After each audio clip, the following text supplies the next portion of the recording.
Salam uşaqlar, gəlin belə bir kəsrə baxaq. İlk baxışdan çətin görünsə də, amma həll qaydasını bilsək, bütün bu tipdə olan kəsirləri rahat həll edə bilərik.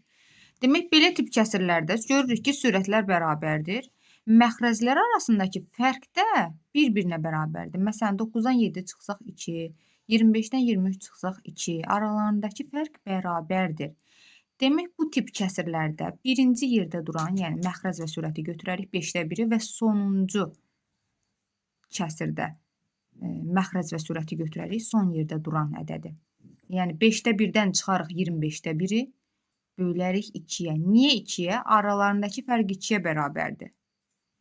5də 1-dən 25də 1-i çıxsaq, yəni kəsirlərin çıxılmasıdır, 25də 4 alınar. 25də 4-ü 2-yə bölmək, yəni 2də 1-ə vurmaq deməkdir tərsini. İxtisar aparsaq, cavabımız 25də 2.